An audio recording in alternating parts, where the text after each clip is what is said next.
All right, here we go.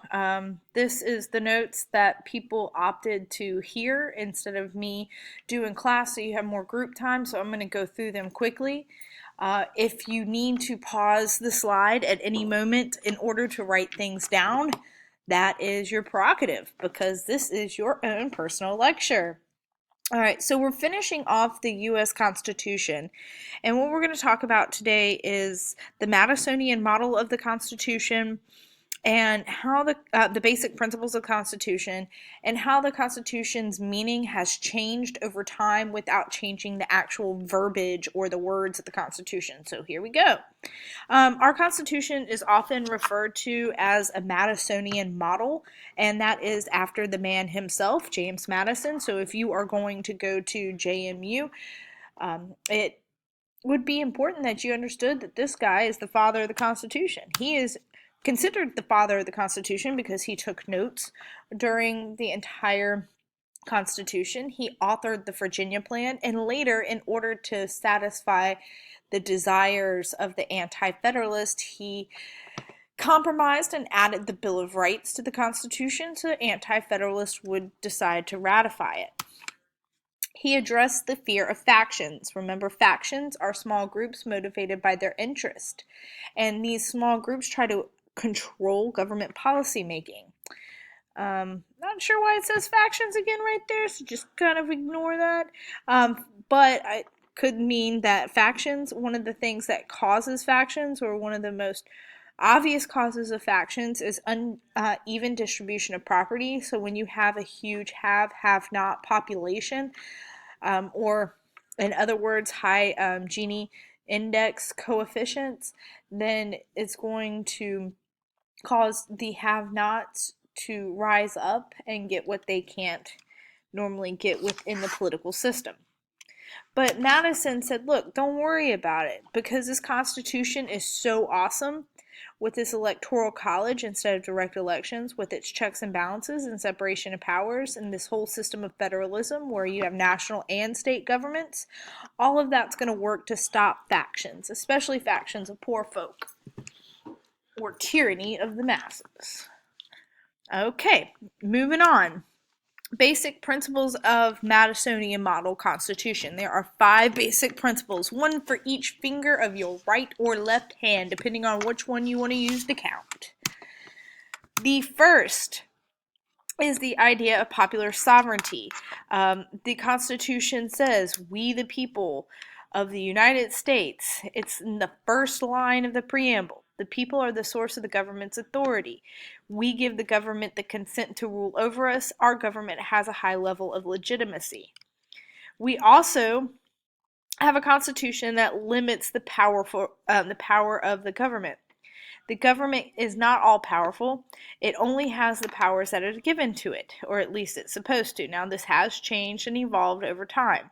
But when it comes down to it, there are some basic things that the government cannot or is not supposed to do to you.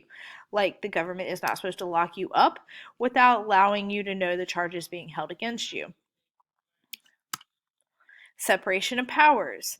This is something that you went over with the notes with the chart. Separation of powers is the idea that the power is separated among 3 branches of government, and each branch has its own power or duty, and it is not going to be willing to give any of that power to the other branch, and that is going to, in theory, prevent tyranny, because Congress is just not going to willy-nilly hand over more power to the president. Checks and balances. Each branch is subject to the restraint of other branches, so every branch must consider what the other branch wants before it makes some actions, and that is enhanced by divided government. And then last but not least, the concept of federalism, the division of government powers between the national government and the state governments, meaning the national government has power and it is supreme, but state governments also have power to write and enforce laws of their own that would benefit the residents within their state. Okay, moving on to the concept of informal amendment process. We know that from the last lecture with the charts, the amendment process is really difficult. It's very difficult to get 2/3 of all of Congress to agree enough to propose an amendment, and it is difficult for three-fourths of the states to agree in order to ratify an amendment. But look, our country changes, our country has adjustments that must be made, but every time we need to make an adjustment, we don't go and change the Constitution like Nigeria, what has had like 8 constitutions since 1911. We're not about that life. What we do is we have ways that we can informally change the meaning of the Constitution without changing the actual words. Okay, first, judicial interpretation. Oh, well, let me go back. Okay, so here we go. These are things that we have done. In history, it was traditional that a president didn't run for a third term, and no president had won a third term until FDR came around. So that was custom and tradition until we finally decided we needed to actually change the Constitution. Another tradition that we use, but it's not a part of our constitutional government, but it is something that the president practices with the Senate, is the concept of senatorial courtesy. Senatorial courtesy senatorial courtesy is a situation that no candidate should be appointed to an official position by the president unless the president gets permission from the Senate to actually do so. That's a tradition, not a part of our constitutional government. Okay, so how has the judicial branch changed? How has the judicial branch changed the meaning of the Constitution without actually changing the words? The judicial branch is my favorite branch of government because they're low-key sneaky. I think low-key means sneaky, but they're low-key powerful. It is the only branch that's not accountable to the people. Why not? That's right. They don't have to be elected. They are appointed by the president and they are approved by the Senate, and they get to serve for life.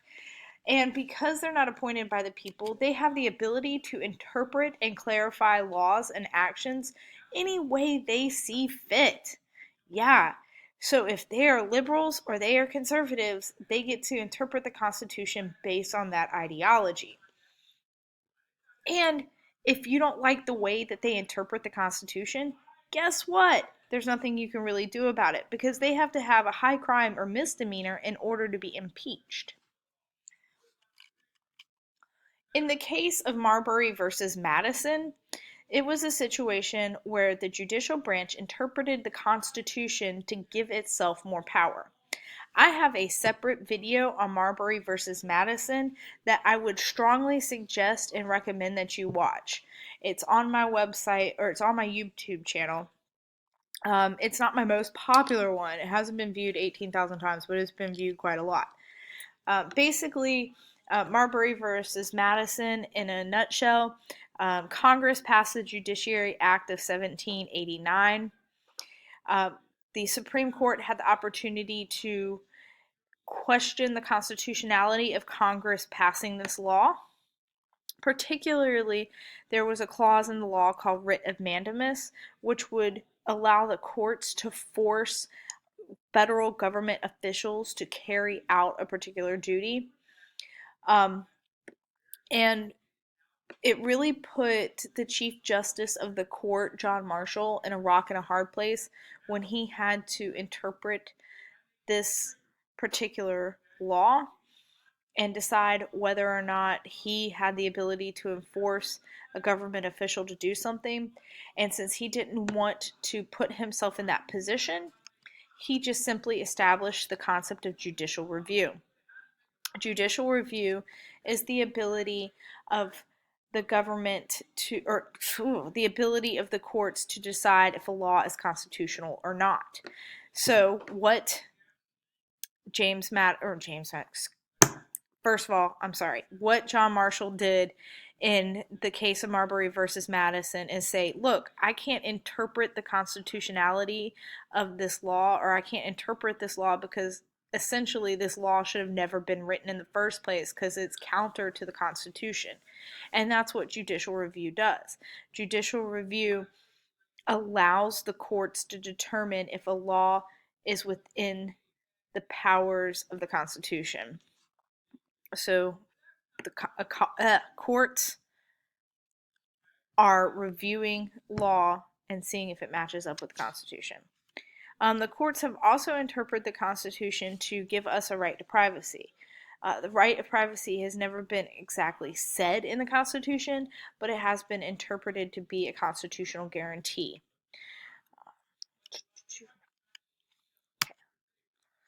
Unwritten rules continue. Congress. Okay. Congress doesn't have to change the Constitution every time they want to write a law, because they have this great thing called the Elastic Clause, or the Necessary and Proper Clause. This gives Congress the authority to pass laws that are necessary to carry out its duties as actually enumerated or written in the Constitution.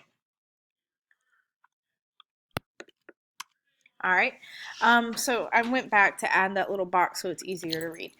All right, so the Elastic and Necessary and Proper Clause gave Congress basically the go-ahead to create a national bank. What happened was Congress was given the express power to tax and coin money.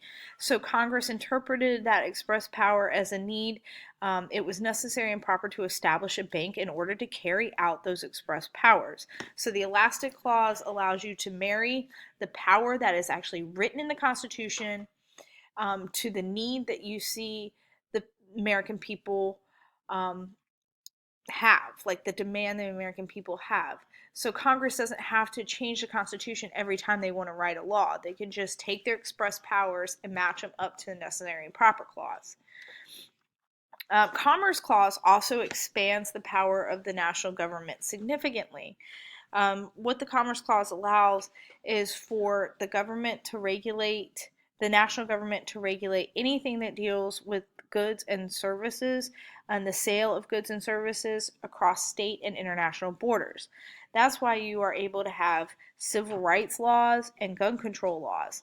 The civil rights laws were passed with the Necessary and Proper Clause and the Commerce Clause married together because there was a need to end segregation.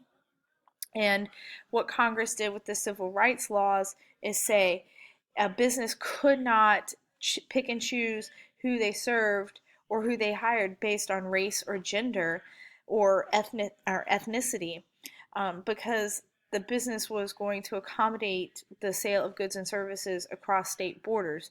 So that was a way for Congress to say, you as businesses have to integrate because we get to regulate your commerce.